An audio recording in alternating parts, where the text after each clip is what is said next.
What's her name, Daddy? Donnie. Donnie? Wow. Sino kasama mo, si Belle? Okay. So, Daddy, may asawa po ba kayo? Siya po yung asawa. Mag-asawa kayo, hindi alam ng mga asawa niyo na magkasama kayo. Mag-asawa. So, ganun po kayo katagal? 40 years. Anong meron dun sa asawa niyo na gustong-gusto niyo? Umunawaan niya ako lagi. Kaya din naman kitang unawain. Ba't di ka nagpa-booking sa akin, no? Nauunawa. Ay, naiiyak si Daddy naman. Nagjo-joke lang. Talaga, yun ang dahilan kung bakit mahal naman may asawa mo kasi Naunawaan niya ako lagi. masarap mabuhay pag alam mong may nakakaunawa sa'yo, no? Yung kahit alam mong hindi ka perpekto, may taong mananatili sa tabi mo kasi naunawaan ka niya. At yun ang ibinibigay ng asawa mo sa'yo. Kaya naman hindi mo siya kaya ipagpalit kahit kanina. Gising nga tayo, baby niya. Oh, naiyak na si Tata. Nilalaro ng mga Bakit? angel. Na-realize mo na nagsisinungaling ka?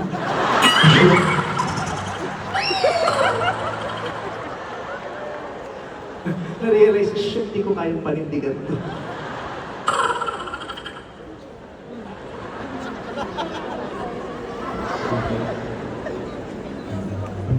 Eh bakit? Siya, wala bang ibang naunawa sa edad? Ang ina nilalakaw ako hanggang dito sa showtime na studio nandutuntong hanggang... Bakit siya? Iba ba yung pangunawa niya? Yung pangunawa niya ba hindi na ibibigay ng iba? Siya...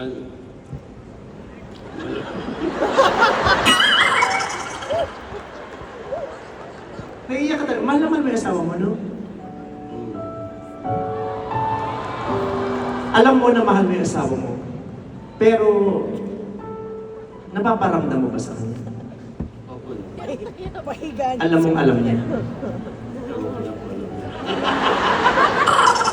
Mami, alam mong mahal ka ng asawa mo?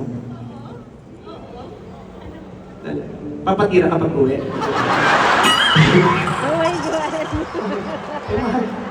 Ano mahal yung isa't isa, tapos di kayo nagpapangasan. Ano to? So, sabi niya, kaya ka niya mahal na mahal, di kaya niya kaya ipagpalit dahil sa iyo niya nakukuha yung pangunawa na hindi na ibigay sa kanya ng sino. Ikaw, anong dahilan mo, nanay? Bakit kasama mo siya? Piniling makasama sa 40 years, 41 years. Nanay, lumapit ka, hirap ako, di ba? Di ba lumag- naku, yung asawa mo, iwanan mo, di ba mag-adjust? Oo. Kasi hindi lang ako ang mahal niya ang pamilya niya. Provider siya. Binibigyan niya kami ng oras. Ganun. Minamahal namin siya. Hindi lang ako, mga apo namin, mahal namin siya.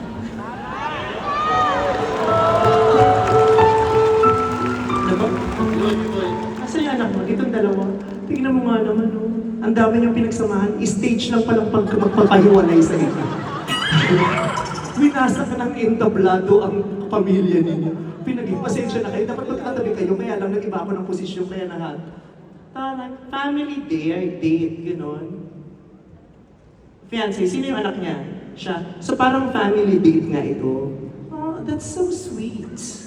Ang sarap na yung kasama mo buong pamilya. Ba't po napili niyong dito pumunta? O libre ticket? Libre ticket. Kasi para sumaya. Napapasaya ko ba kayo? Ah, Eh, ba't na hindi ako ang ginawa? Napapasaya ko. Mas bata naman ako dun sa ano. Bakit? Kasi meron siyang wala ako, gano'n ba yun? Uy, May nakikita ko sa kanya na hindi mo makikita sa akin, gano'n ba yun, Tol? Meron yung misis mo. Nawala sa akin. Sapatin mo ako. Ah, o di mas maganda parehas tayo, mas mauunawaan natin ang isa't isa.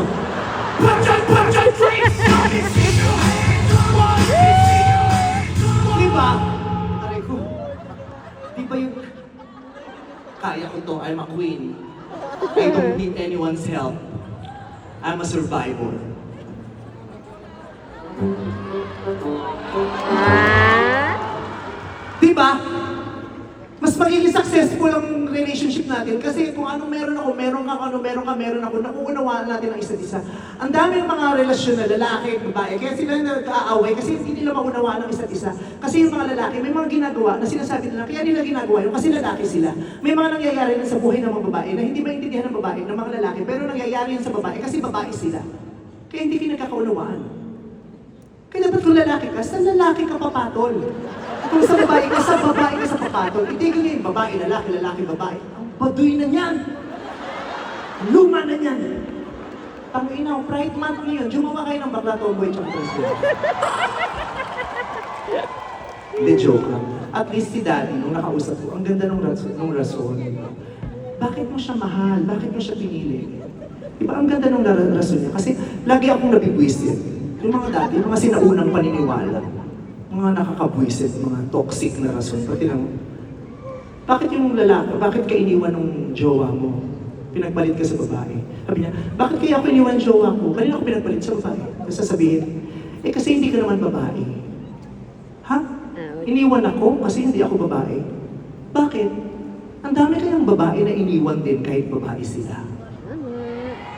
Diba? Hindi ako naniniwala na kaya siya pinili dahil babae siya. Ang dami namang babae pero iniwan din. So tinanong ko, sabi ko, bakit gano'n? Kaya ka iniwan kasi wala ka namang keps. Ha? Ang dami babae pinanganak na may keps pero iniwan. Sino dito ang may mga keps pero iniwan? Sino ang mga pinanganak na may keps pero iniwan? Naamoy niyo ba yung keps niyo? Dapat inamoy niyo rin para alam niyo, para hindi kayo naniisip. Siyempre, iba-iba ang tolerance ng mga lalaki. Diba? So, pero ano mo, there was a point in my life na dahil sa kagustuhan ko talaga na magkaroon ng long-term relationship, yung hindi ako iiwanan. Sabi ko, baka ngayon talaga ang dahilan. I was so confused and I was made to believe na baka nga kasi kulang ako. Yun ang thinking ko dati. Hindi ko nakita yung worth ko, yung value ko as a person. Sabi ko, baka nga kulang ako. Baka nga kaya hindi nagtatagal kasi hindi ako babae. Or kasi wala akong keps. Kaya naman one day, I made the biggest decision in my life. Nagpalagay ako. Yes, I underwent sexual reassignment surgery 3 years ago. And this is one thing that I would like to share to everyone because this is a decision that I am very, very proud of. I kept it secret. I kept it a secret for such a long time. But because you have been showing me so much love and support, I believe I owe you the truth. Yes. Nagpagawa na po ako.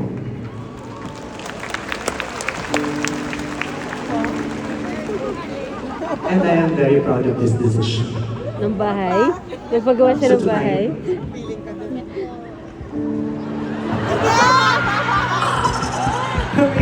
Natatakot ako kasi parang naniniwala kayo, gago monologue po. Sabi ko naman po ito eh.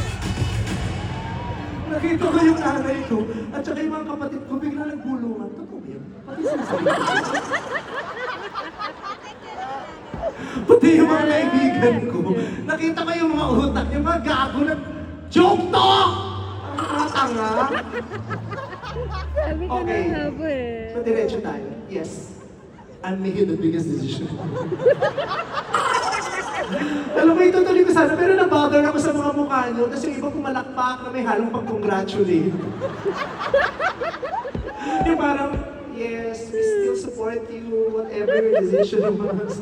Yung iba naman nagdalawang isip, ha? Talaga ba?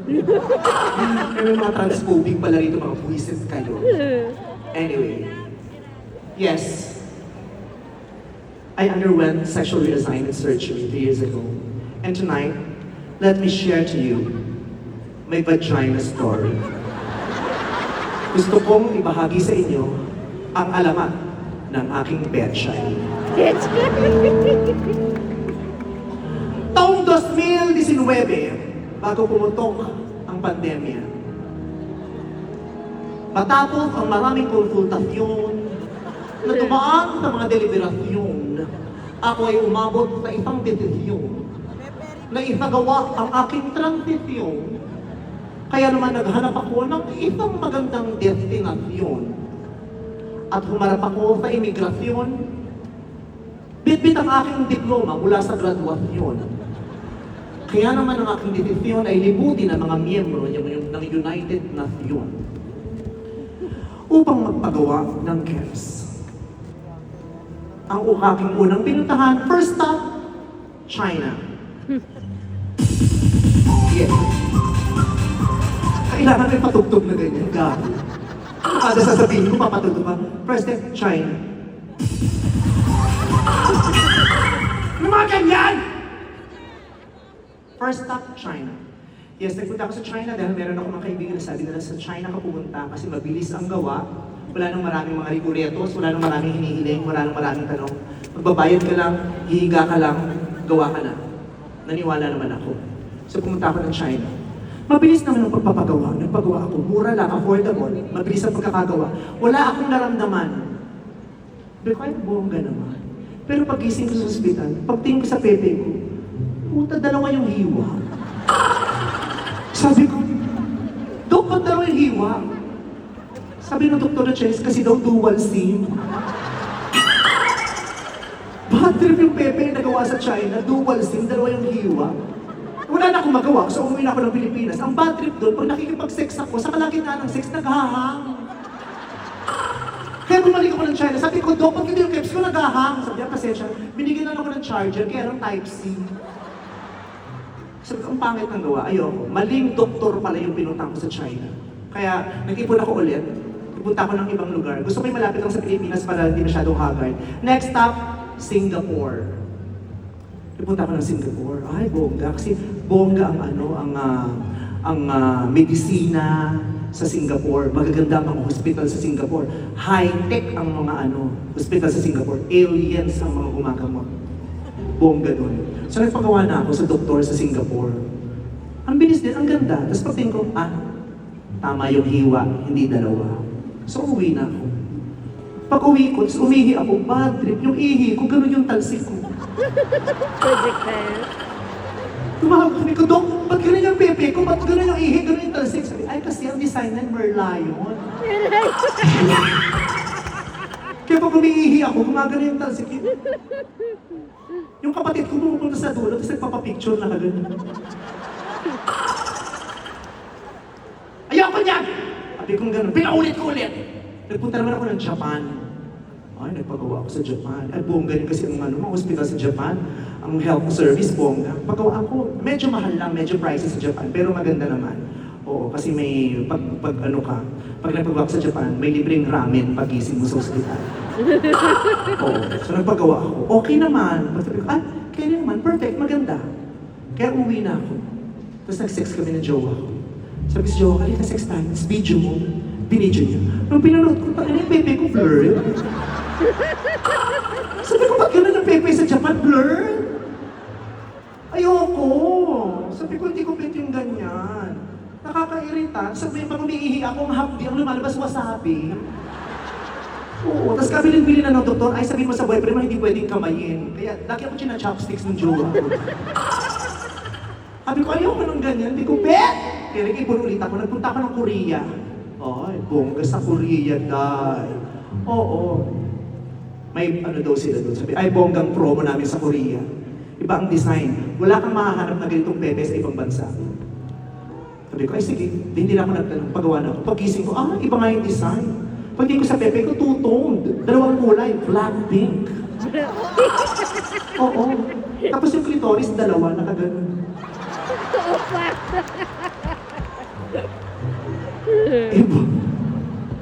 Pero hindi pa rin nag-enjoy yung boyfriend ko, kaya nagpagawa ako ulit. Wild yung boyfriend ko. Nag-honeymoon kami sa South Africa. Sabi ko, dito na ako magpapagawa. Nagpunta ako ng South Africa, kaya nung bad trip, nagpagawa ako ng kept sa South Africa. Pag-gising ko, naloka ako. Ang pepe ko stripes. Sabi ko, bakit stripes? Yung ginamit ko kasi balat ng zebra. Kaya, ang pangit na ng mga experience ko tungkol dyan.